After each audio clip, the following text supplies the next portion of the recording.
Welcome, my friends. We are live. So this is our new platform that we're going to be using for live streaming. I think we've ironed out the vast majority of the kinks. And so we're going to be going live on Instagram, going live on Facebook, going live on YouTube. TikTok has still got quite a few steps and quirks to kind of work out. So we're still working on that. So if you're over on TikTok or your friends and family are over on TikTok, encourage them to come watch us on these platforms. So today we're going to be doing kind of a general Q&A. I haven't done one of these in a long time, and now we're really set up to do more of this. So the way that it works is I kind of have a big screen in front of me. So you're going to see me kind of looking up and down as I go, because the comments and things will be put up on the screen for me to see, because we do have so many comments coming through from so many different platforms. I'll be able to see them as they kind of come through, and it's a much bigger screen for me so that I can really keep track of what's going on here. So Julius is my man behind the curtain, who is definitely making sure that I'm seeing everything, that he's, keeping me in check and making sure that the video quality looks good, sound quality looks good. If you folks ever have any issue with hearing or seeing us, please write it in a comment and let us know so that we can adjust anything on the back end that we need to. But the way Q&A kind of works is, I love to hear from people. I love to hear dog stories. I love to hear from former clients. But I also love to hear from all you folks out there on social media land. You see a lot of my videos come through, and I try to post a lot of content that's free for people. But I also try to do these Q&As periodically. So if you have questions about dog training, things like that, I'll do my best to answer them here. If they're really in-depth questions, I might be pointing you more towards in-depth videos rather than trying to answer them here. But if we have a little bit more simplistic questions, I can answer a lot of them here and get you folks on the right track. So if you're on, any perspective platform that you're on, go ahead and type your questions in, and we will kind of be keeping an eye as those run through. And anytime we're in between any type of questions, I'm going to be talking dog type stuff, which will, I think, encourage all of us to, think about dog training a little differently. And I was actually laughing earlier today. Hope was doing a private session, and it was just a great private session. It was just a great aha moment for this family. They had a cattle dog, and the cattle dog was struggling with a lot of reactivity, anxiety, aggression, herding, nipping at people, and things like that. And, they had worked with somebody else in the past. And in the past, they'd been doing a lot of, enrichment type exercises. And Hope asks the people, well, what was your dog bred for? And the people are like, well, our dog was just a, backyard breeder. And she said, no. What was your breed bred for? And they said, well, herding cattle and things like that. And so Hope said, so do you think it's fulfilling for your cattle dog to lick peanut butter off of a rubber mat? And that's, if fixing the reactivity, fulfilling those drives and things like that. And the lady just howled laughing, saying she'd never thought of it that way, that this dog, was bred for cattle herding, and we're trying to fulfill it by licking peanut butter off of a mat. So very good. Think about that in a different capacity and start really thinking about what the dog actually needs and what might actually fulfill it. Things more like tug and, things like that, that would probably give that dog a lot more enrichment than licking peanut butter off of a mat. So very funny stuff. But it looks like we're having some questions start filtering in here. Once Julius kind of gets things dialed in a little bit, I'll start being able to see the questions coming up. We started our board and train program just recently, a new round of our board and train program, I should say, not the board and train program itself, but we've got a new round of dogs that just started this week. So I've got a whole variety of dogs sitting in the room back there that we've been working with this week. So we've got, everything from dog aggression to human aggression to child aggression, baby aggression. We've got 4 or 5 resource garters, 2 of which are pretty more on the extreme side. I've got some crate aggression issues. I've got some fighting housemate issues. I got some fear and anxiety. I have one case that's pretty feral. So I'm going to be trying to post little clips of that, you know, on our social media pages as we start to work with those dogs. So we got a first question up here. It's how to foster an on and off switch after intensive training sessions. And intensive training sessions, I'm not quite sure if you mean like you're just doing play or you're working on something that's really challenging for the dog, like something that would push them into defense drive, make them reactive or something like that. But if you were talking about, you know, just, you know, working on a heavy play session or putting the dog into prey drive or something like that, and then getting it nice off switch afterwards, I really like to use that. I really like to show the dog with a cue how to turn off. So in my board and train, we use all done. And then we say this cue, and then we start showing the dogs what all done actually means. So we leave the toys present. We walk around the toys. We use our leash to teach the dog not to continue going after the toy. And then we rest and decompress around the toy. So for instance, I might put a chair near the toy and just sit and rest with the dog, possibly incorporate a little bit of massage in accompaniment with that all done cue. If I were working on something where the dog was more reactive and struggling in situations like that, we went out and, you know, we had a walk or something that had a lot of reactivity or whatever, and we were trying to shut off and decompress from that, I'd probably be doing the same thing. I would just be resting without the presence of a toy or something like that, possibly working some massage while also putting that on cue.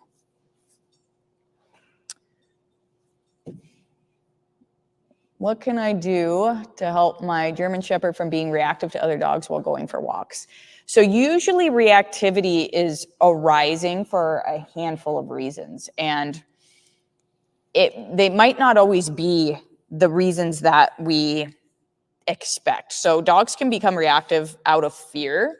So they're afraid and they are trying to control the space around them because they feel trapped on a leash, or they feel trapped with you. They feel like they can't go away from you because you're the safe place and they can't go anywhere that's more safe than that. We can get dogs that are reactive out of anxiety. So we have dogs that are very, very anxious, pent up, wound up, highly strung, and they're lashing out because they simply can't take any more additional stress. And that one new dog added that additional bit of stress. We can get dogs that are reactive out of frustration. They are so used to seeing other dogs and playing with other dogs. They go to doggy daycare all the time. And now when they see dogs in public, they don't understand why they can't immediately have full access to that dog because the leash is holding them back. They get very frustrated, and they can look and sound just as aggressive as any aggressive reactive dog. We can get dogs that are also reactive out of territorial issues. So they're territorial over their neighborhood, they're territorial over their owner, they're territorial over, you know, the specific areas that they walk in, they're territorial over their yards, etc. We can get a lot of reactivity coming from that as well. So there's a lot of different reasons why dogs become reactive. One of the most important things we can do is kind of decide where our dog is coming from with that. And if our dog is struggling with being frustrated because they're used to always getting full access to dogs or things like that, we need to start taking them places and showing them you can't have access to dogs, right? That would be a great way of showing them. When we're out in public, there is no access to dogs. When we're in private, doing private play groups, you can have access to dogs. If it's something like fear, I might work on advocating for the dog significantly more, protecting them significantly more, taking a leadership stance rather than making the dog feel like they have to protect themselves. If it was an anxiety situation, I would be slowing my dog down significantly more inside the house, in my relationship with them during play. I'd be slowing them down a lot more. I'd be walking more slowly out in public and things like that. And then I'd also be advocating more, which would help. If I was dealing with a dog that was highly territorial, I would be claiming space. I'd be claiming, you know, the space in the house. I'd be claiming the space, you know, in the yard. I'd be claiming the space on the walk. I would be taking a leadership role, things like that. But one of the biggest things that we have to make sure that we're clear about is, in order to get the dog to stop reacting, we have to get the dog out of prey drive or defense drive. And that's where all that reactivity happens. And we have to get them into pack drive. And so utilizing a long line is very, very helpful with that. teaching the dog to continue moving with you. We have excellent tutorials on this on our subscription page. We have excellent tutorials on this in some of our online courses. So if you go to methodcanineinstitute.com, we have a lot of in-depth tutorials. You can also watch very specific case studies of watching us do this with certain dogs, where we are working with Aspen. We have videos of Rocky on there as well. It was a very intense reactivity case. And then we also are posting videos of Blue right now. And then I will have a Yuki case study coming up soon. So we're consistently posting videos to that subscription page. And that might give you a better idea of what it is that I'm talking about. But getting the dog in the right drive and understanding their reasoning behind reactivity is going to help with a lot of that.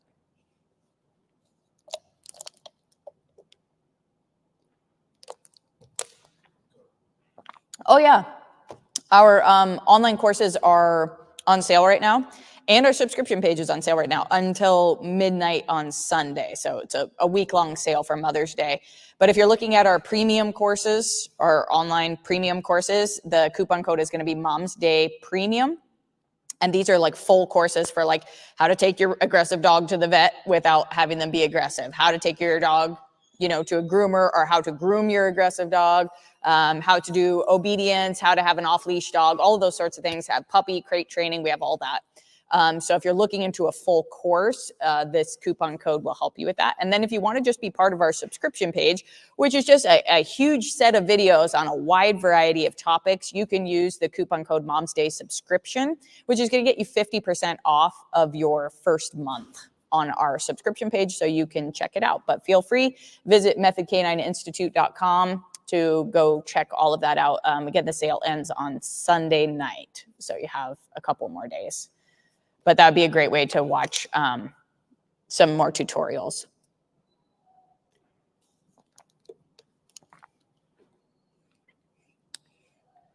So it looks like we're able to highlight your comments if you're commenting from YouTube or Facebook. Instagram, we're not able to highlight the comments right now because the third-party software doesn't let that connection happen just yet. So while we may answer questions from Instagram, it might not necessarily highlight on the screen just yet. So the connection is not perfect just yet. So Julius is, again, highlighting it all.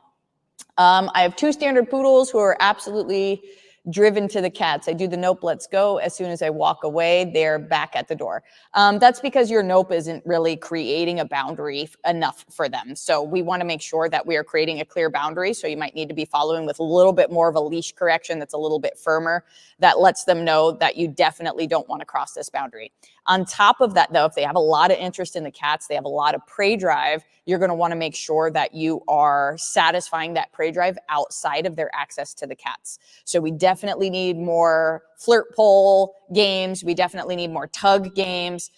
We definitely need more ball or something like that. Your dogs are going to need significantly more exercise so that we can make sure that that dog is getting fulfilled and not simply expelling those prey drives onto the cats inside the home. So we need clear, definitive boundaries, what not to do and what to do, which you're kind of already doing, but maybe your what not to do is not clear enough. And then we need to satisfy the dogs outside of that so they don't feel constantly drawn to do that.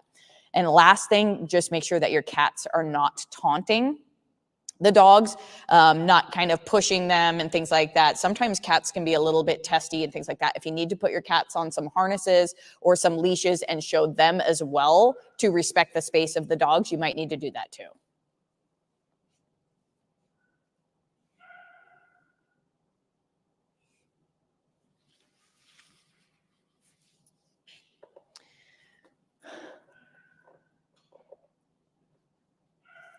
I have 2 dog aggression dogs. One has many dog friends, but she takes time to trust new dogs. She's usually reactive and even tries to bite newcomers. That's a great opportunity to go on a pack walk.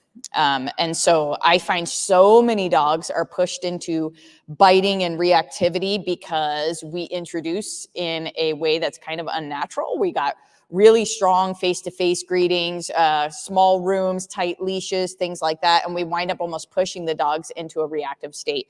So I like the idea of getting dogs on long lines, starting to take a nice long walk. Every dog needs its own specific handler, and each handler is coaching each dog to remain neutral, respect each other's space. But we want those dogs to be able to move a little bit, not enough that they can attack one another and things like that. We'll definitely put a stop to that with the leash, but we want to be able to be walking for a good 20, 30 minutes where they're kind of getting used to each other's energy, used to each other's smells, long before we do any type of interaction. And I usually end those nice long walks with some decompression time where everybody's resting together. We found a nice spot to settle. We're not letting the dogs jump all over each other or get in each other's faces, but we're just settling, learning to let our guard down and trust.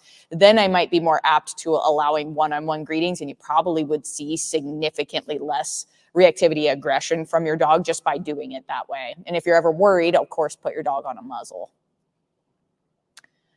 All right. Can't stay online now. Are these live events able to be reviewed later? All is appreciated. Yep, they should be able to be posted directly to the sites that we have put this on. To my understanding, that should continue even with this new program that we're working with. Looking forward to the New Hampshire seminar. Can't wait. Yes, we're coming to New Hampshire in September. That seminar is just about full. So if you are interested in meeting with us and engaging with us in New Hampshire, check that event out and see if you can snag a seat. We're going to be at Dog Agility Cafe in Hooksett, New Hampshire. How do you claim space on a walk with a territorial dog?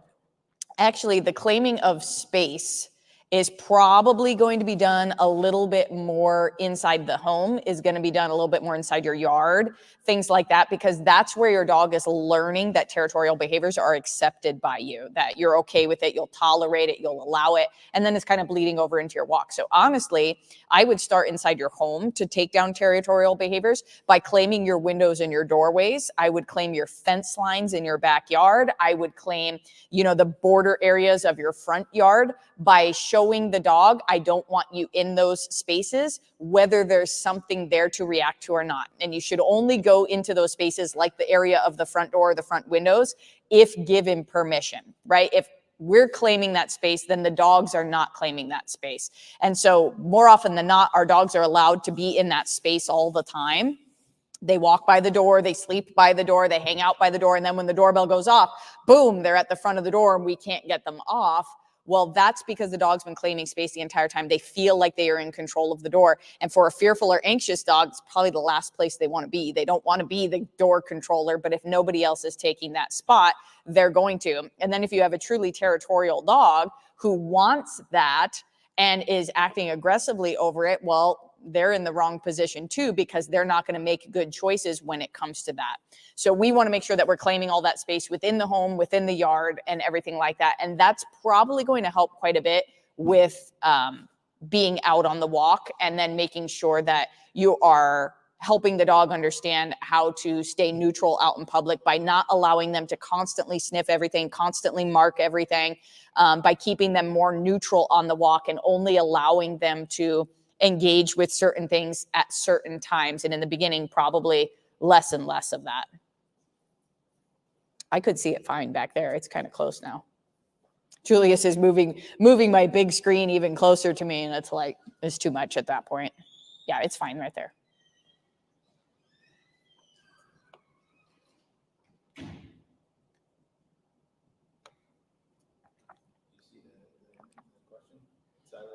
Oh, sorry, we're bouncing back and forth. I can, but I didn't know that that's what we were doing. There's too many things.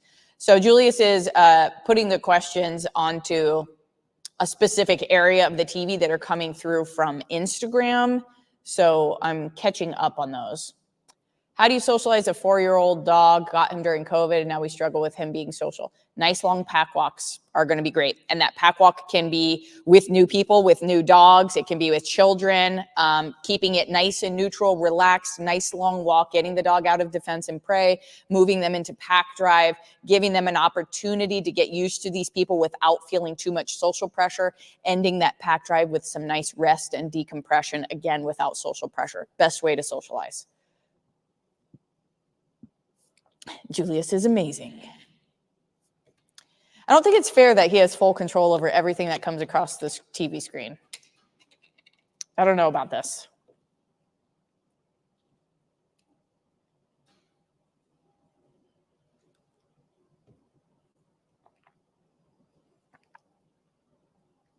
So I'm having a battle with my husband right here on live TV. Two-part question. I have so many issues with my Aussie Shepherd. He's one big walking contradiction. He growls when people touch him, but he will lay his head in their lap and essentially beg for a cuddle. The vet suggested he is protecting us, but he hides behind me when the fridge makes a noise. So this is a really big subject matter, but there are many, many dogs out there who seemingly request affection, but they are not requesting affection. And when they get affection, they growl, they snap, they bite. This is a pretty common theme and pretty contradictory idea. And it's contradictory because we might not always understand the intentions of the dog when they approach.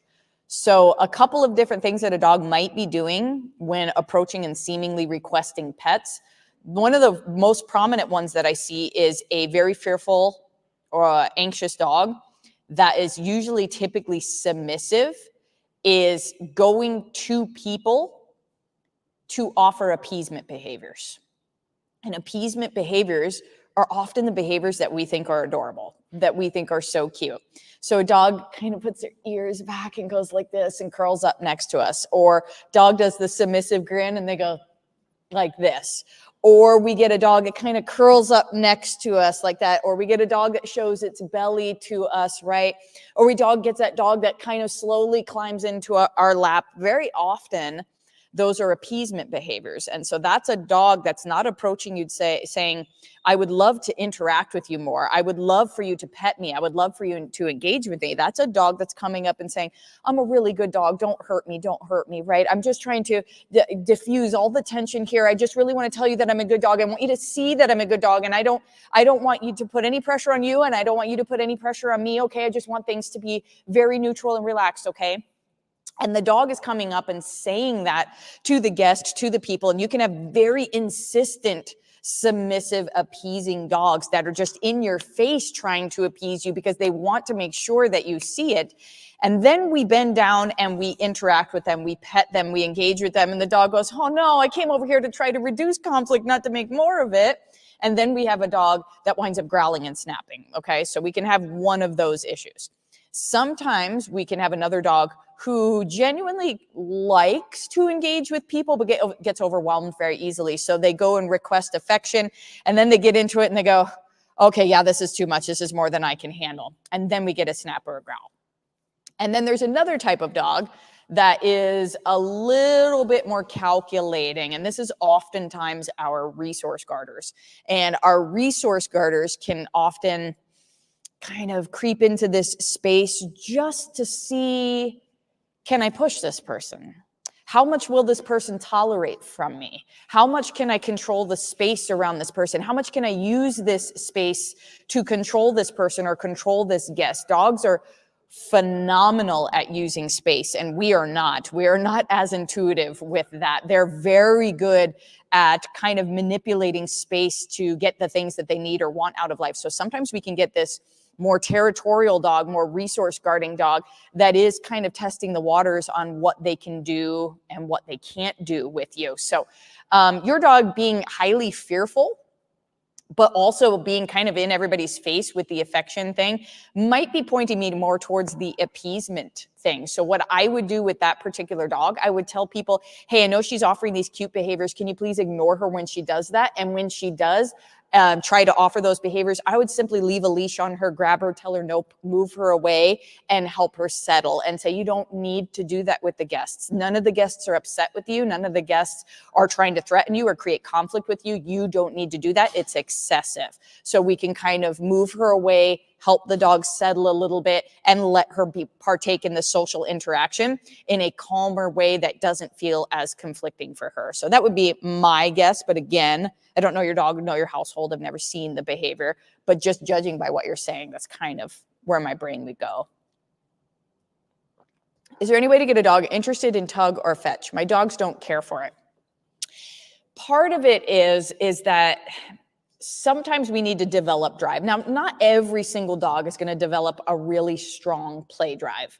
And we just sometimes need to accept that fact. But there are different things that we can do to start increasing the dog's desire to play.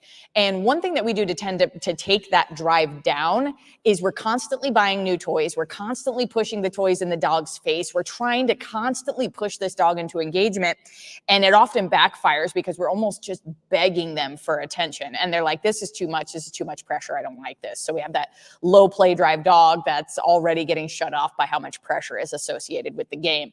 So a great way of starting to maybe elicit more play behaviors is by almost being hard to get when it comes to play. So I'll use my little water bottle cap here.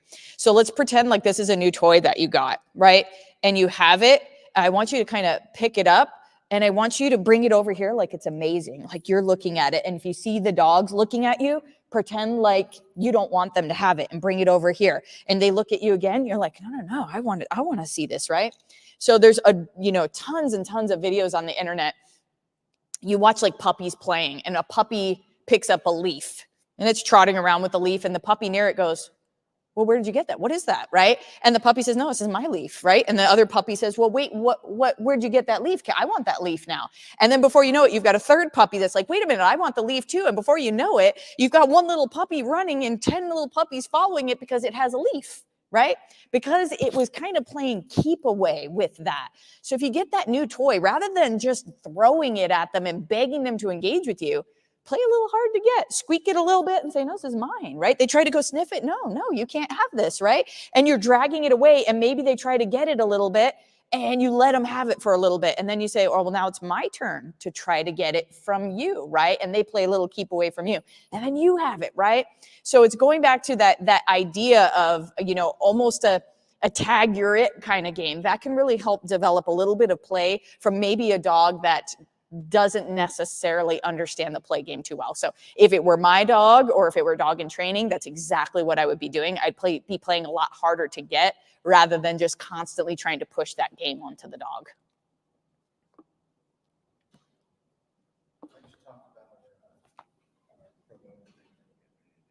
What's that? Oh, yeah.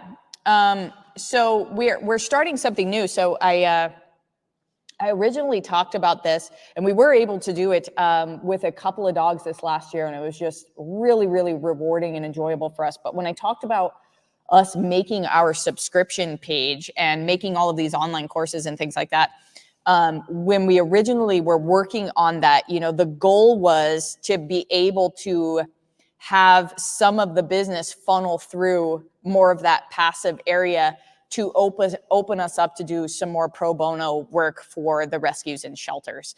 And we were able to do that last year. We worked with Gary, a Great Dane that came from a huge hoarding case. Gary had never even been outside the garage that he was trapped in with, I think, 17 other Great Danes. He'd never felt grass under his feet. He'd never felt rain on his head. Never experienced anything like that. And so we took him in for board and train. Just the whole world was new to him. He was unadoptable at the time. Highly anxious. He chewed his tail off, so he lost his tail due to anxiety and issues like that. And so it was so rewarding to be able to work with, the rescue that sent him. It was so rewarding to be able to work with him, to find him an adopter, and to continue working with that family afterwards. And so our heart really goes out to cases like that. We really want to be able to do significantly more with that. So now that that subscription page is up and running, it is doing some of the work in the background for us. We're able to open more of those pro bono slots. And so something that we're looking to do in the future here is start taking applications for, you know, those pro bono slots from rescues and shelters around the country that might have dogs that are in need, that are unadoptable and things like that, that we might be able to work alongside them, do board and trains, do private sessions, do Zoom sessions, whatever it is, to start helping more of these dogs become adoptable, because we do understand that not everybody has the skill set for working with reactive, aggressive, anxious, fearful, feral dogs. And we want to make sure that our skill set is not only being put to good use for our clients, but being put to good use for, shelters and rescues around the country. So look out for that. If you are purchasing our, merch, stuff like that, we have our merch page. All of the merch proceeds go to the funding of these pro bono courses or board and trains, et cetera, for these dogs. And then our subscription page also funnels into that as well and allows us to do some more of that type of stuff. So we're really looking forward to that. We're really enjoying making the connections and the relationships with the rescues and the shelters. You gonna put that on? Big question. Okay. I have a 2-year-old lab that is calm with me, but when other people get too close and she sees them, she wants to run to them for attention. She thinks everyone should pet her. She almost knocked over 2 mannequins at Bass Pro trying to say hi. How can I get her not to like people so much? Thanks. We've been working on doing nothing and just watching people. That's a great place to start. But you also need to be working while you're walking. So we need to start teaching that dog time and place, okay? So the first thing that I want you to do, stop letting her meet people out in public. She doesn't need to meet anybody out in public. Your dog does not have any issues being social. She's overly social. So let's get rid of that. Let's also start being a little bit more authoritative on the boundaries that we're putting on. So we want to start saying no, pulling on our leash, making it clear, kind of popping that leash a little bit. No, no, no. And when she settles, good, we're going to walk past this person. It's probably already been patterned that you've allowed her to greet people out in public. So that's what she's anticipating. At some point, she's going to get to greet people out in public. So get rid of that. Start putting some more clear boundaries on. Start using some clear markers, telling her no when it's inappropriate and good when it is appropriate. And then you can continue doing your people watching, your sitting and watching, and also not allowing her to engage there. And save the engagement for when you have friends and family over, when she's hanging out with your neighbors, when your grandkids come over, etc. And that should really start helping to create a little bit more of that boundary for her. Do you feel hand feeding a puppy can cause stress on the pup instead of scheduled feedings? I don't personally have any experience seeing anything like that. So no, I wouldn't think that. I think hand feeding is phenomenal for all dogs. My puppy is very anxious all the time. What can I do to teach him patience? First and foremost, I would slow everything down. Anxiety, I heard a psychologist, it was a psychologist for people talking about anxiety. And they just gave a phenomenal definition for it that I think applies to dogs very well. She said, anxiety is not the inability to focus. Anxiety is the ability to focus on everything all at once. And so what we really want to start doing is creating one linear train of thought with our dogs. And one of the best ways that we can do that is slow everything down. So that means keeping a leash on your dog regularly, coaching your dog. When they start moving too quickly, they start pacing, they start getting anxious, grabbing the leash, settling them down with the leash, right? Showing them how to sit or down or lie down or go to their place bed or things like that, slowing things down. When you're out walking, slowing things down. When you have guests over, slowing things down, and you're going to be using that leash a lot of the time.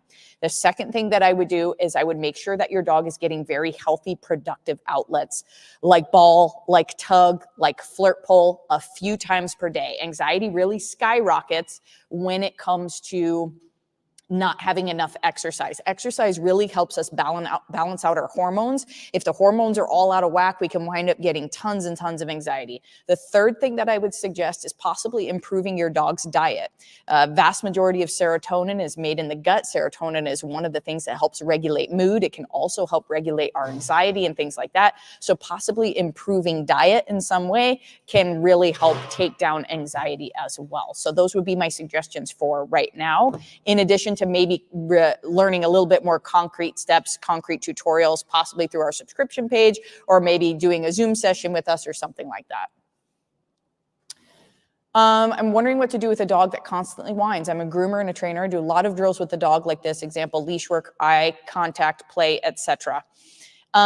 So just by your list of things, if you're working on eye contact and things like that, my guess is you might be using a lot of food inside your training sessions, possibly a lot of play inside your training sessions, which would mean that your sessions are very often amplified, which means your dog's very often in prey drive or defense drive while doing these sessions. Food tends to push dogs towards that. Toys tend to push dogs towards that.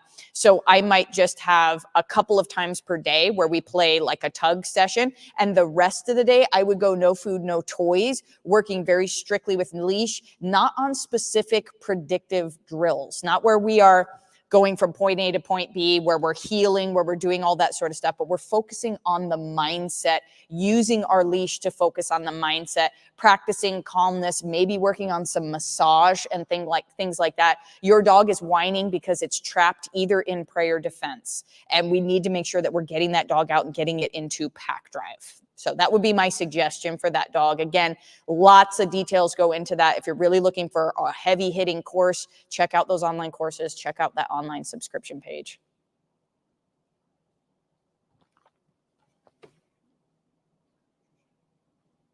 What? Hi, Patricia. Okay, so how do you teach your dog older than 3 years old to see you as the most important thing for them during the daily walk, looking at you and not too interested on other things around, mainly sniffing at other dogs inside the house? They bark a lot. Thank you. Greetings from Chile. Very good. Okay, so it actually doesn't start on the walk. The walk would be your end goal. To teach the dog that you are the most important thing in the world, you have to become the most important thing in the world. That means all food comes through you. All play comes through you. All access to the outside world comes through you. All affection comes through you. And so our dogs are often getting the things that they want and need out of life through a lot of different sources other than us, right? So we just put the bowl of food down and they get it for free. We're just the supplier. We're not anything valuable. Anybody could have put that bowl of food down. We have a dog walker that walks the dog. We put the dog in doggy daycare. We have a groomer that grooms the dog.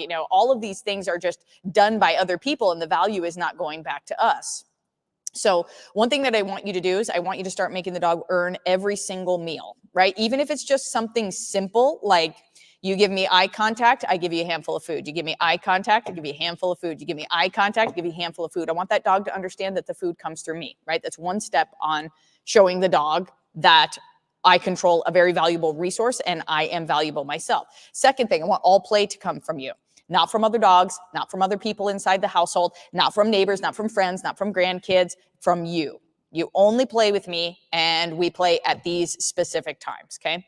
Other thing, affection. I would want affection strictly to come from you because your dog's going to want to be affectionate. Well, most dogs are, right? They're going to want to be affectionate. They're going to want to engage with you. They're going to want to have that social interaction with somebody. It should be coming from you for a while at least. And last but not least, when you take your dog outside, you need to strip them of their access to the environment for a little while until you become more of a priority, and then you can loosen up on them. So start showing the dog no sniffing, no going potty unless it's at the very beginning of the walk or the very end of the walk when I allow you to. No engaging with other dogs, no engaging with other people, no tracking, no doing any of those things. All of that is off the table, and you're doing that all with your leash, showing them, no, pull your nose up, no, pull your nose up, pull your nose up, pull your nose up. It's just about you and me right now. And later on, when that dog starts seeing you as something that's more important, starts seeing you as something that's more valuable, then you can start loosening up on the dog. Then you can start coaching the dog while they're in a different drive, like prayer defense or something like that. I strongly suggest you checking out even just our Facebook page, our YouTube pages, our Instagram pages and such, where you're following us working with a specific dog and how we're kind of starting with them at certain intervals and then how we're getting them to an end point. Because in the beginning, you'll see us limiting them a lot. And at the end, you'll see us very loose and free flowing, to the point where I get comments where people how can you possibly be that lax with the dog? Aren't you worried that they're going to get hit by a car and all that sort of stuff? I'm not, because I know that I'm a priority at that point. I know the dog's mindset is in the correct place. And so I suggest looking back at all of those and getting an idea of what it is that I'm talking about limiting and then slowly opening up. No different than you would with a child. When they're 2, they're very restricted on how much of the world that they can access. When they're 5, it changes a little bit. When they're 10, it changes it again. When they're 16, they can drive the car down the freeway, right? But we can't give them more freedom than what they are prepared for. And if we haven't prepared them for freedom, we can't give it to them. And that's usually where it backfires. People get a new dog. They give way too much freedom. The dog learns to, develop attention on everything other than the handler. And then we spend the rest of the time trying to reel them in.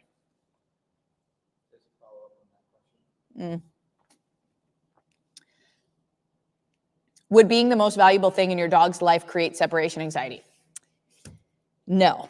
And if your dog is developing separation anxiety, that means we have an unhealthy relationship. So there's something unhealthy going on there. Typically, unless you're first adopting a dog and it already has separation anxiety because it's been rehomed 11 times or whatever. But if your dog has developed this alongside you, then we are going to have an issue with the relationship. The relationship has caused the problem. So when a dog is developing separation anxiety, they're usually becoming almost addicted to your proximity, to your comfort, to your touch and things like that. They're becoming addicted to the oxytocin that is released during that time. And it's almost becoming a crutch that they can't function without.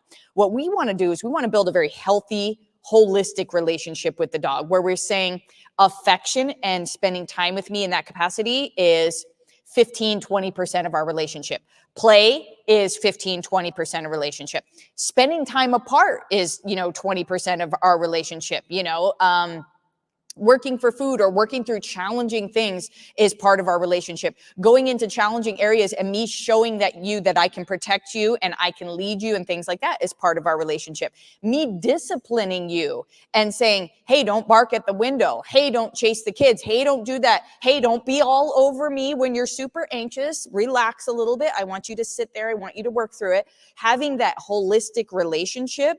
And that's also going to create the dog who sees you as everything, is going to keep you away from separation anxiety and elevate you to that level of benevolent leader that you actually want to be at. If we have a dog that's developing separation anxiety with us, it's probably because we're doing a little too much comfort, a little too much nurturing, a little too much touch, all of that sort of stuff. We need to separate that a little bit more and maybe put some more of our effort into some of the other categories, like playing a little bit harder or going out and doing some more challenging activities or, working on some obedience or something like that, to start rounding out the relationship so that we're not just getting a lot of emphasis on that one thing. And it might not even be that you're doing too much of that, but you have a dog that's specifically seeking that and doesn't care so much about the other things. Then we need to say, okay, well, you seek that too much, right? You kind of have that addictive personality. We're going to remove that for a little while and focus on some of these other areas till we balance you out a little bit more. Bruno, I miss you and hope. Sending you all the love. There's Bruno, our man. It's another story you could follow. It's kind of deep in there, but it's in our social media. Mr. Bruno.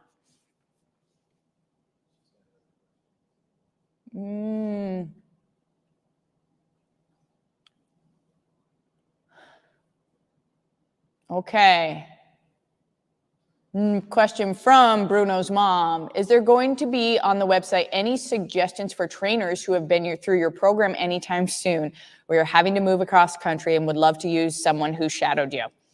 Well, we are going to have something pretty cool coming up here. So we are going to be offering certification programs starting in 2025 for trainers who complete whatever programs that we have set up. We're working on 3-level certifications, a level 1, level 2, level 3, that are ranging from obedience all the way up to serious behavioral issues. And so once those trainers have completed those programs and have received their certifications, their names will be listed on our website, and you'll be able to look up those trainers according to the level certification that they've achieved. And you can see what state they're in, what their business name is, and you can do your research after that. But just knowing that they've been certified through Method Canine, that they've done our programs, they've learned our methods, and then we can refer them out to you in that way. So check that out in 2025. If you want to become a dog trainer, you want to become a Method Canine certified dog trainer, check that out and sign up for the programs once we get them published here. My 6-month-old cattle dog bites my ATV tires only sometimes. I want her to run along calmly. How do I best rectify this behavior?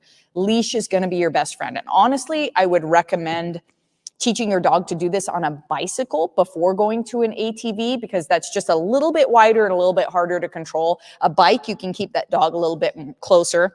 Ride with one hand, keep your dog on a leash with the other hand. And anytime the dog starts going towards the tire, pop outwards with your leash. Say, nope, nope, nope. Start creating a little bit of a boundary there and showing that dog to stay there. Then you can transfer that skill over to the ATV, but go nice and slow for a while to begin with. Correct? Every time that dog starts going after the tires, you're going to focus on going straight at first, and then how to make left-hand turns, right-hand turns, and the dog to stay away from the tires during that time.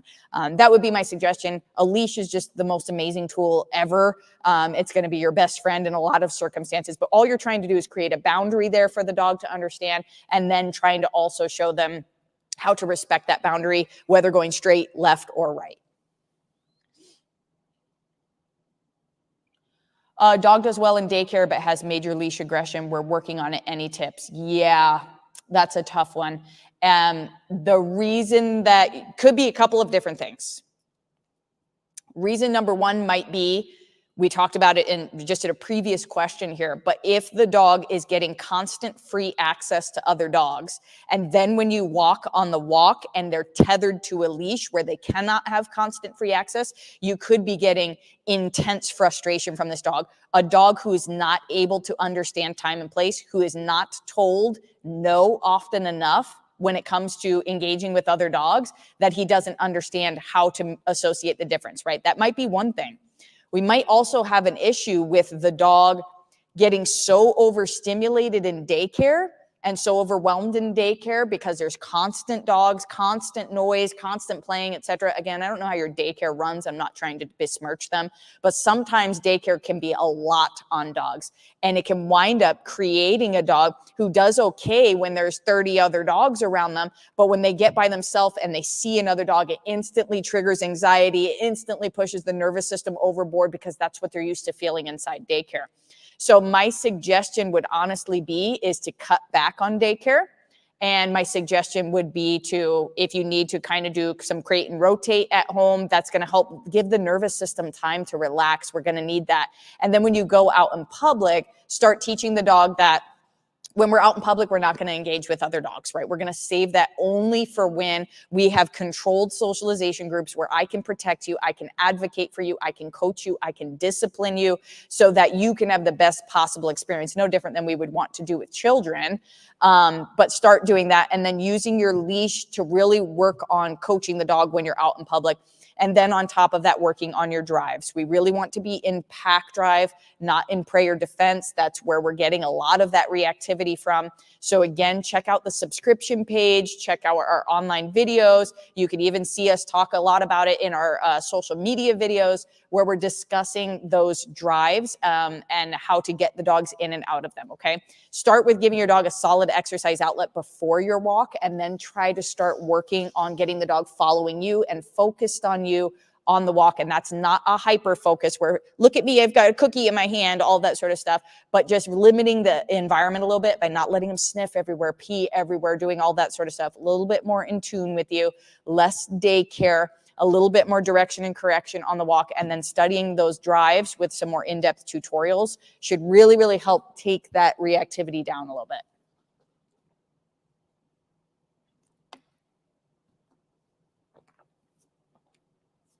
I'm definitely interested in the certification programs, also interested in training at your facility at some point. Excellent. And that's a good thing because in order to get those certifications, you're going to have to come train at our facility. At least for the higher level certifications, you're going to have to come here and work with us and work with dogs and get that hands-on experience in order to be able to get those certifications.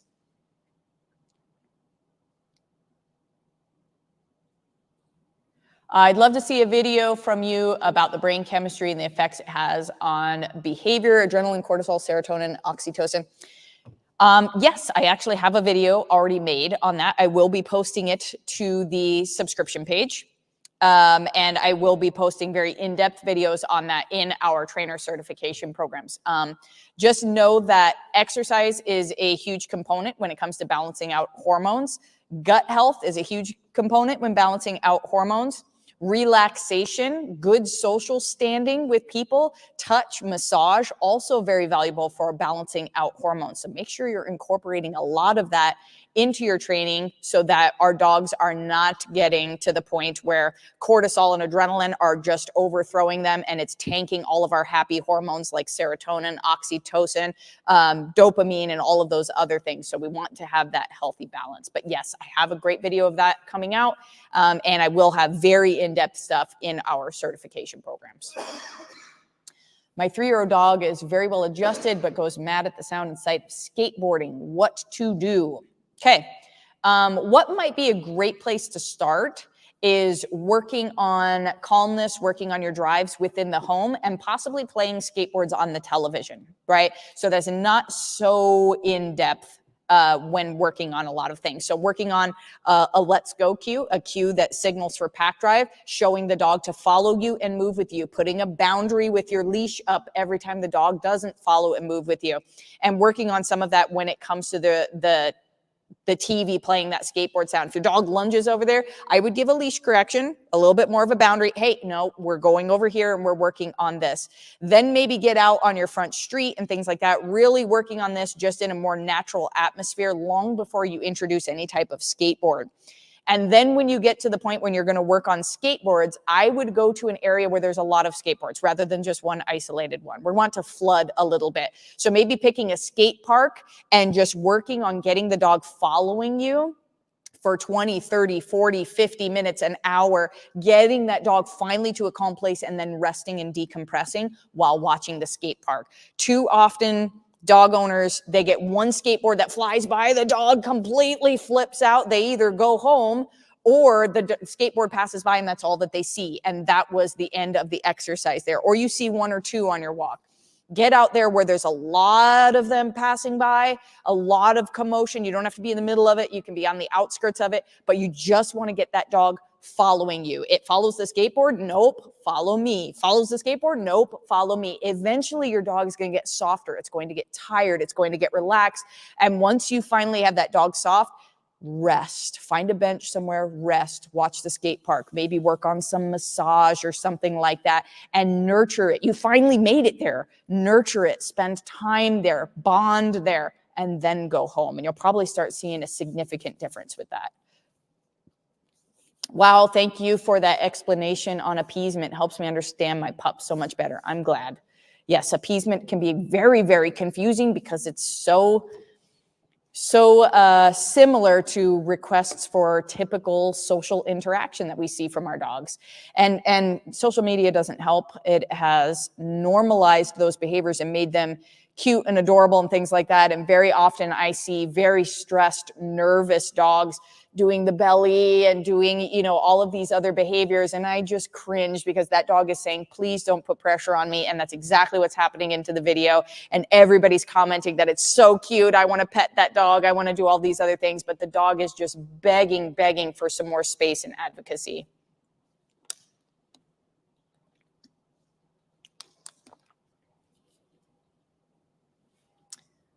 It looks like Instagram is going to cut us off at about okay. Well, it looks like Instagram is going to cut us off at about an hour. We're at 54 minutes right now. I'm not sure why that is. It just has a streaming limit. So I guess Instagram has a streaming limit of about an hour. So if you folks are watching on Instagram, It might stop sometime soon, and we apologize about that, but that's an Instagram issue. That's not necessarily an issue on our end. What's up? Yeah, okay.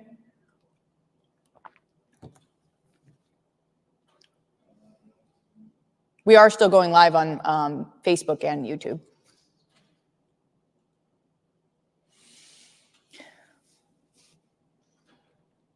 My standard schnauzer will alert bark at the doorbell or if he sees anything through the window like another dog or people. What is the best way to teach him that the alert is acknowledged and to stop? I would start teaching that dog that he does not need to be in charge of the windows and the doorways. So start claiming those windows and doorways at all times, whether there's somebody there, meaning that every time your dog gets within 6 feet of your window and doorway, tell them no, tell them to get out. I really like to use a little spritz bottle for this, or leave the leash dangling on them and move them out of the way. Nope, this is not your space. This is not your space. That's going to really help the dog understand that you're controlling windows and doorways, which is the access to your house. So that way you might get a dog who stays about 6 feet back, lets off a little bark, but you can say, nope, go, right? And you can shut that off because you are claiming the space the way that you always have. If you're not claiming the space regularly in between those intervals of reactivity, you're not going to be able to claim the space during the time of reactivity. So I would get on that right now, start showing that dog that you are in charge of that space, sending them out of it consistently. And that way, when you start implementing that, you can actually have some clear responses from the dog and be able to shut him off sooner. I have a full tutorial on this on our website, methodcanineinstitute.com, on the subscription videos. The video is how to reduce reactivity and at the windows, doorways, fence lines, etc., by using the go cue. I also have another video on there, how to teach the go cue. And if you are going to go to our subscription page, just remember you can get 50% off of your first month by using the coupon code Mom's Day Subscription. And if you are interested in any of the premium courses that are listed there, premium courses are not included with the subscription. You can get 50% off of those up until the end of Sunday if you use the coupon code Mom's Day Premium. So again, we have courses for puppies. We have courses for adult dogs. Our basic and intermediate foundation courses cover obedience. They cover fear, anxiety, reactivity. They cover all of those issues. We have a crate training course, which does cover standard crate training, but it also goes over behavioral issues like separation anxiety, barking in the crate, pawing at the crate, destructive behaviors in the crate, all of that sort of stuff. We have great courses on how to get your fearful, anxious, reactive dog better at the vet. So that includes the vet office, that includes the vet parking lot, that includes the exam itself. We have a great grooming course if you have a dog fearful, anxious, reactive, aggressive, or just new to grooming or anything like that, how to be able to do their nails at home, how to clean their ears at home, how to be able to clean their teeth at home, how to brush, how to bathe, how to help all of these dogs get through those issues, because that's what we do here. We work with behavioral dogs. I have courses on that as well. So pretty much everything that you would need, we can probably find a video or a course for you.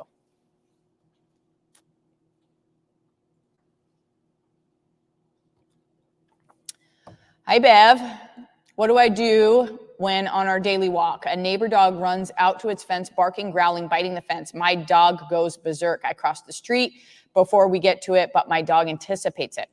I would get out there, and rather than fleeing the scene, if you know that dog is going to be well contained, it's not going to break through its fence, jump through its fence, I would cross the street, of course, but I would stay there and I would keep working your dog, saying, don't do that, follow me. Don't do that, follow me. Don't do that, follow me. And if it takes 20, 30 minutes, keep doing it until your dog is soft.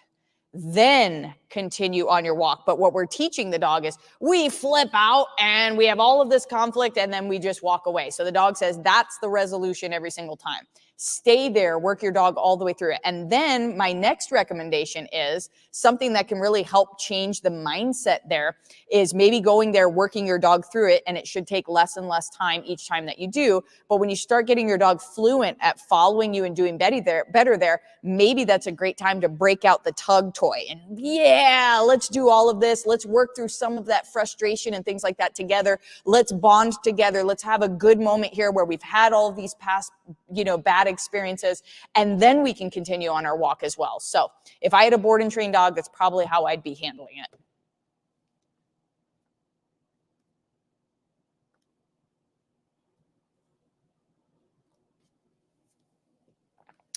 My 6-year-old GSD has progressed greatly with reactivity and aggression since I rescued him.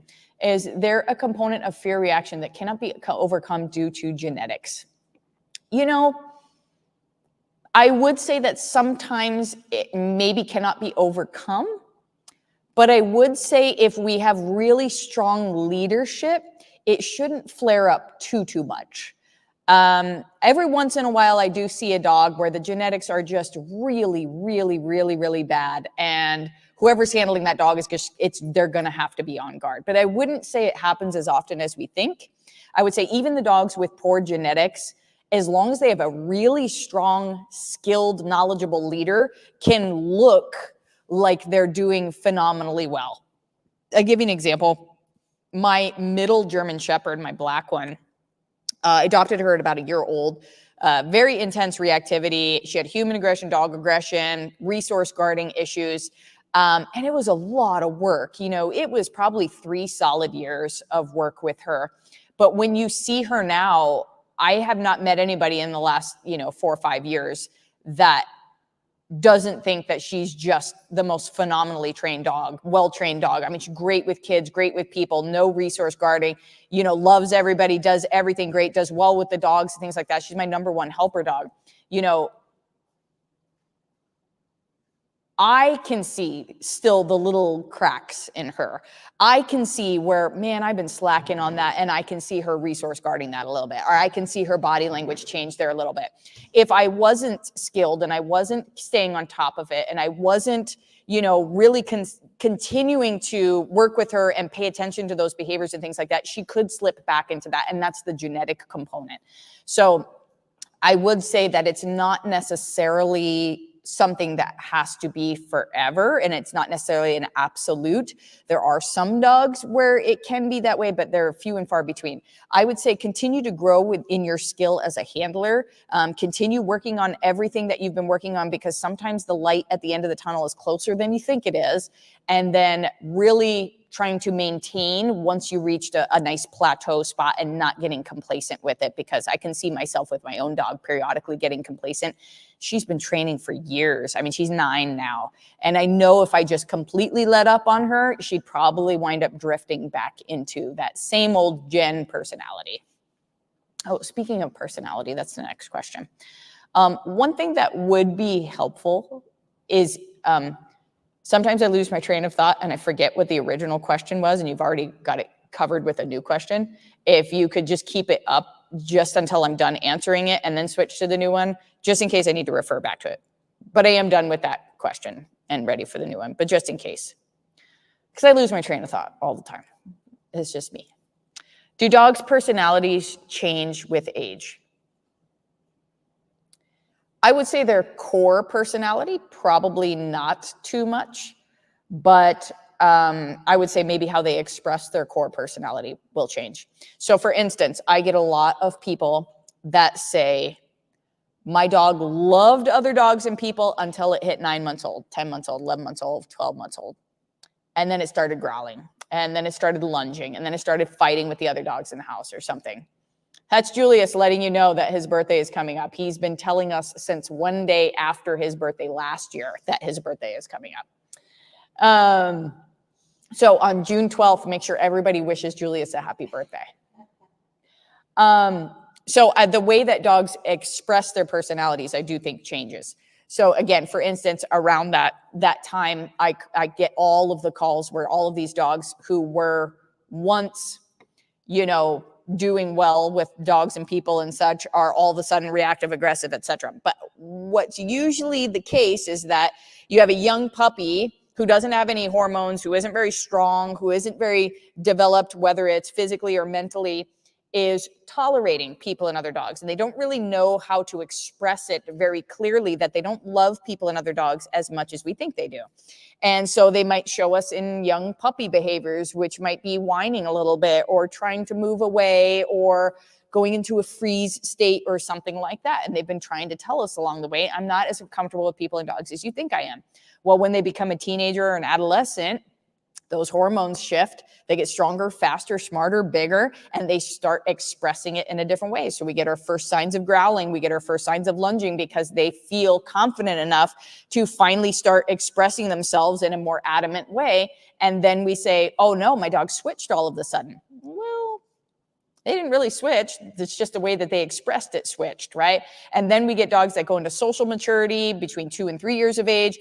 And then we start getting this intense aggression. And they were like, well, they used to just be kind of reactive. And now they're super aggressive. They've actually inflicted serious bites. Okay.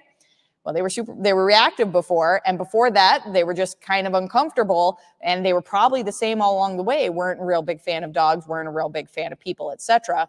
So I would say, I don't think their personalities necessarily change unless there's been like a traumatic event. But I do think how they express those personalities changes as they grow.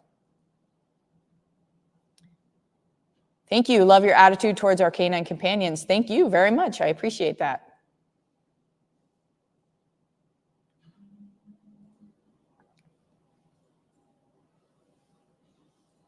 My dog has zero desire to play fetch. What are some other ways to practice and strengthen recall? I don't teach recall with fetch or food or anything like that. I teach it by teaching pack drive, so teaching a complete mindset switch.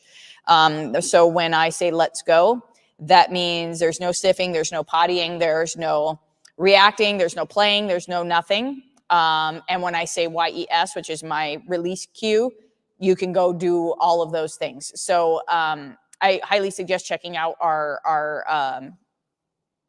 subscription page on videos about the drives, getting a good handle on those drives. I strongly suggest also watching the most recent video of a board and train that we sent home. I posted a video of Tim this morning.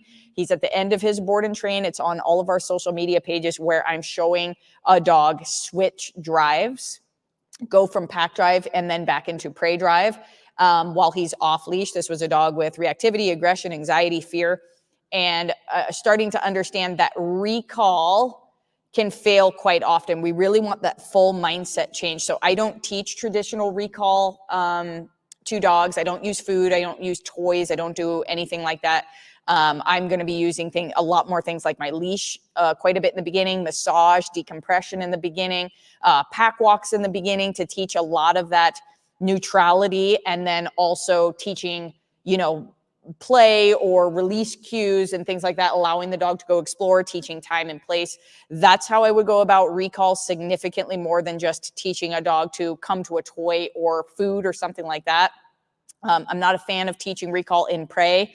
I'm much more fan of teaching recall in pack, because very often if you're energizing that dog into prey drive over and over and over again, when you do release the dog from that, they book it and take off after the squirrel that's behind you, or they blow right past you for the cat or whatever. And we wind up with this adrenalized dog that we're trying to have off leash or do these other things with. And I'm not a fan of adrenalized dogs at all. I've been bit by too many of them. I really want that calm, neutral dog that knows how to walk itself through the park.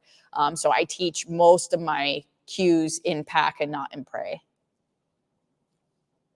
All this is so helpful. Thank you. Hope you come to North Carolina or close by soon. I very possibly might. I don't know yet. We don't know what the 2025 schedule looks like as far as seminars or traveling. So you might be on the schedule. We'll just have to wait and see. Oh, I got a new water. Happy early birthday, Scott. Thank you for acknowledging Julius's birthday. Two-part question coming up. Can you talk about when you should let a dog make their own good decisions and rewarding versus putting into command? That's a really good question, thinking specifically about reactivity. That's such a good question. So I'm not a fan of obedience. I teach very little of it. I teach my clients very little of it. But when we think about obedience commands, I want you to think of management. When we think about letting our dogs make choices, I want you to think of rehabilitation. Management is probably good in the beginning when you haven't really taught the dog what to do, what not to do. You haven't created clear languages to coach the dog. You haven't established a healthy relationship where you are a clear, benevolent leader with your dog. So during that time, I might tell my client to ask more of a command, like a place command or a down command or something like that. But once that relationship is more solid, those marker words are more clear, the dog understands respect of space, the handler is significantly better at controlling space, right? Then I would suggest allowing the dog to go into the situation and start making choices. And then the owner's coaching the choices as opposed to just managing the dog. So I'll give you an example. Let's talk about answering the door, okay? There's a handful of things we could do. In the beginning, you might put your dog on place and then answer the door, right? And the dog stays on place while your guests come in, while they're over, and until they leave, okay? That's a good management tool, but the dog is only ever learning what to do on the place bed. If we want the dog to actually learn how to engage with your guests appropriately, how to not jump all over them, how to not react to them, how to not barge out the front door and things like that, we have to get them up in those moments and we have to put them on a leash and we have to coach. So one thing you could do is you could start saying, okay, now I'm going to answer the door with my dog, right? You try to open the door crack and the dog's lunging. No, correction, good. Try to answer, no, good. Try to answer it again, no, good. The more opportunities they have to make choices to fail and succeed, the faster they are going to learn. Eventually we get the door open. So we can get the door open, we can say hi to our guests, how are you? Then our guests start moving in, and then we're back to it. We're lunging, we're barking, whatever. Nope, let's go, good. That's where I want you. Nope, let's go, good. And the dog is starting to learn, oh, don't do this, do this. Don't do this, do this. Don't do, they're jumping, nope, let's go, good, right? And the dog is starting to understand more of what you want. Then you can get to the point where the dog's dragging the line and you're controlling the windows and doorways like I've been talking about through the live, creating space, maybe using spray bottle, leash, or something like that says, hey, back up, give the guests some space. It's not your time to interact yet.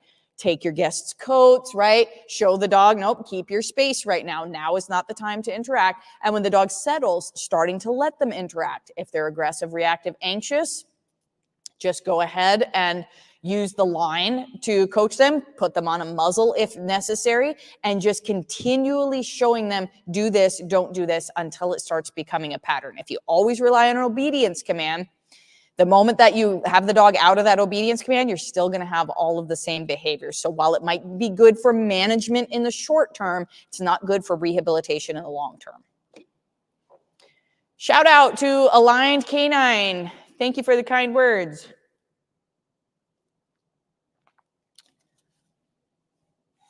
Okay, I do have a dog that has reactivity on leash and either in car to other dogs. But when she is off leash, she's pretty balanced with other dogs. She loves them. Hi from Ecuador. That's a really standard problem. And a couple of different things that might be happening there. One, dogs often feel trapped by leashes. So if your dog is on a leash and they do not trust your leadership, do not trust that they have the ability to make space for themselves and to control space for themselves. If they don't trust you, they're very often going to wind up getting pushed into defense drive and becoming reactive, okay? So you need to have a much stronger leadership presence to have the dog on leash. Same thing would go for a dog that's getting highly frustrated. If the dog is used to having a lot of free access, doesn't do well with having boundaries or restrictions because they don't get very many of those, your dog's also going to have a problem when you try to put a leash on and say, okay, well, now's not the time and place if you're not regularly practicing time and place. All of which ties back to leadership. Become a stronger leader, teach your dog time and place, and you should be able to get rid of that reactivity while the dog is on leash so you don't always have to have your dog off leash. Okay, we are going to answer just a few more questions right now, and then we're going to start wrapping this up.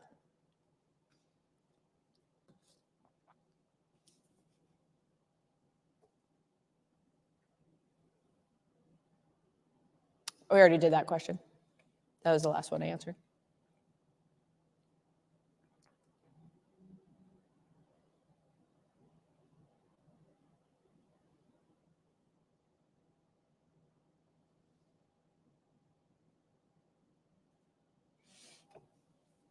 Okay, B, apologize if I'm butchering your name.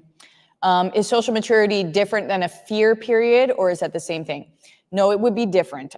So dogs go through different stages of development. These are not fear imprint periods. So I want us to think of human beings. Your 5-year-old acts a certain way. And usually they think mom and dad are amazing. They want to be just like mom and dad. They want to spend time with mom and dad. They want to do all those things. Your 15-year-old probably doesn't act quite the same way. They're more combative. They're more challenging. They don't necessarily want to be just like you. They want to go do their own thing, right? They want to be more independent. They want to check out the world, right? They want to do all of those things, right? So they're a little bit more spicy. Then your 25-year-old is also very different, wants to be very independent, wants to have its own family, wants to do different things, doesn't want to live at home, doesn't want to follow the same pack structure that they were raised with, right? Wants to go start their own thing, okay? So dogs go through a very similar pattern of development where we have that young puppy stage, then we have that adolescent stage, and then we have that adult stage. So when it comes to behavioral issues, we're usually going to see the first spike during that adolescent stage, and then we're going to see a much heavier spike, probably of the same behavior, during that social maturity stage. And that's where they're challenging the pack structure the most, because they're really heading into adulthood. They want to solidify their place in the pack. They want to influence the pack as much as possible. So we're going to see probably the heaviest hitting behavioral issues in that area or after. But yeah, so not necessarily related to fear imprint periods. Appreciate what you're doing, Stephanie. Say hello to Auntie Hope for me. Oh, it's Lusitania. Hope is here, by the way. She's reading all of these comments. She's also making fun of me in the background, and she just thinks it's hilarious. So next time I'm going to put her on the screen. All right, we'll do one more question, my friends. Let's see what we got here.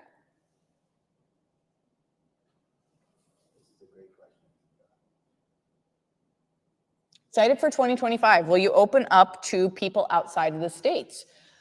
Well, I'm not totally sure what service you're talking about. So some of our services are already open to people outside of the United States.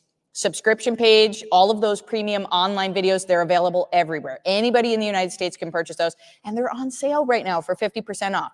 But you can also do Zoom sessions with us, okay? I know. So those certification programs will also be available to people outside the United States. But maybe the higher level ones will be harder for you to get because you actually have to come here. But we will have the lower level certifications available all online. You will have to pass quite a few tests in order to be able to get the certification, but we will have some online. But the higher level ones you will still have to come here for.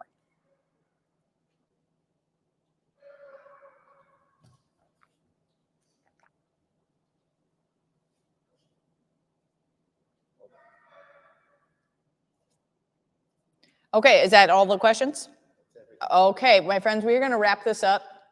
We're looking at doing this a lot more. We're going to be doing this significantly more on our subscription page, but I will be hopping onto social media periodically to do some of these things. I'll be posting very often, probably a topic in advance, so that we can have a topic to chat about as well, because I do have a whole lot of things in the dog world to discuss. I have a lot of dog trainers watching that are probably going to have ideas to bounce back and forth as well, which is going to give you more than just answering specific questions, but it's going to really help you understand a much bigger picture so that those questions aren't so daunting for all of you. But yeah, look forward to seeing you all in the future. Explain to everybody that there are hundreds of questions coming through. We can't get to all of them. I appreciate everybody and all of your questions. I cannot get to absolutely everybody.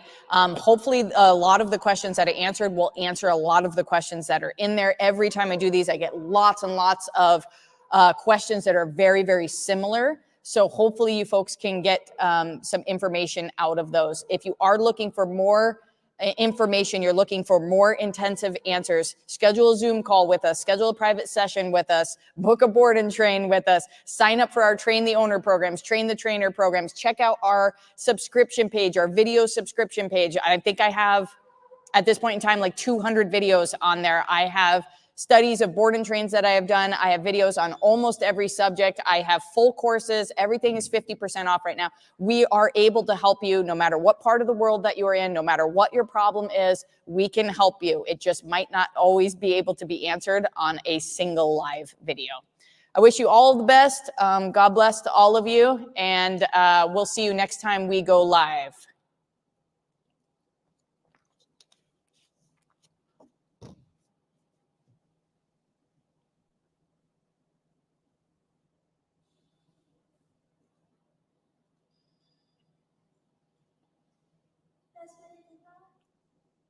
In a minute.